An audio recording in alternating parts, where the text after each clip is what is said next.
உங்கள் favourite TV ஷோக்களை இனி miss பண்ண தேவையில்லை. ZEE5 இல் முற்றிலும் இலவசமாக காணுங்கள், இங்கேயும் எப்பொழுதும். என் வாழ்க்கைக்கு வெளிச்சம் கொடுக்க வந்தவளை இப்படி இருட்டறைக்குள்ள தள்ளி விட்டுட்டனே.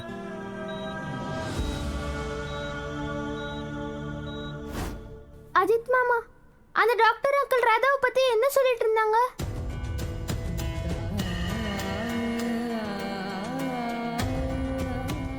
அவ நல்லா இருக்கால?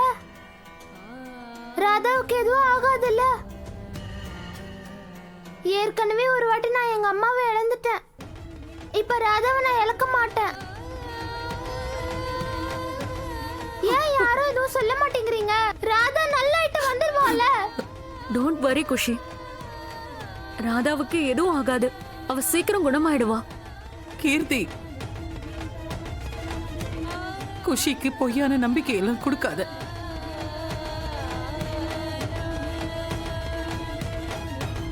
ஒருவேளை அந்த நம்பிக்கை உடைஞ்சா அவளால் அதை தாங்கிக்க முடியாது. அம்மா, நான் பொய்யான எதிர்பார்ப்ப கொடுக்கலம்மா, பொய்யான நம்பிக்கையையும் அவளுக்கு கொடுக்கல. எனக்கு முழு நம்பிக்கை இருக்கு. ராதா சீக்கிரம் குணமாயிடுவா. ஆமா கீர்த்தி, நானும் அந்த கடவுள்கிட்ட மனசார வேண்டிக்கிட்டேன். நீ சொல்றது உண்மையாகணும். உன்னோட நம்பிக்கை, மோகனோட காதல், ராதாவோட தாய்ப்பாசம் ஜெயிக்கணும்.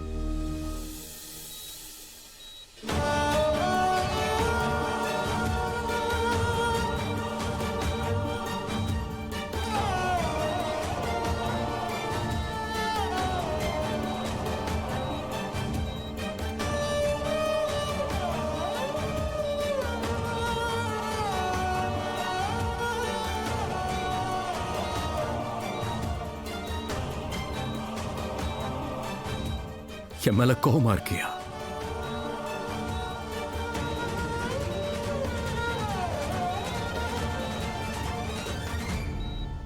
நான் இனிமே நீ என் முகத்திலே முழிக்க கூடாதுன்னு சொன்னதுக்காக என்னை விட்டு ஒரேடியா போயிடணும்னு ஏதாவது பிளான் பண்ணிருக்கேன்?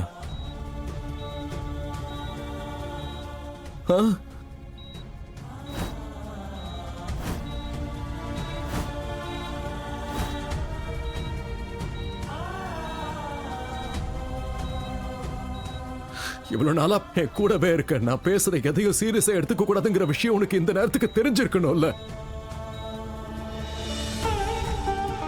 வாழ்க்கையும் விதியுமே என்ன சீரியஸா எடுத்துக்கிறது இல்ல. அப்படி இருக்கும்போது நீ ஏன் சீரியஸா எடுத்துக்கிற?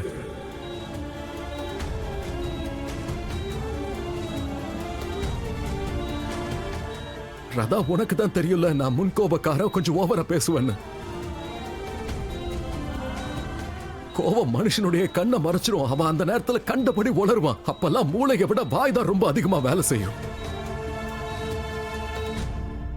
உண்மையை சொல்லணும்னா நான் ஒரு முட்டாள், நான் ஒரு இடியட், நான் ஒரு ஸ்டூபிட். ஆனா இந்த இடியட்டோட பேச்சை பெருசா எடுத்துக்கிட்டு நீ எப்படி அந்த வீட்டை விட்டே போலான்ற முடிவு எடுக்கலாம்?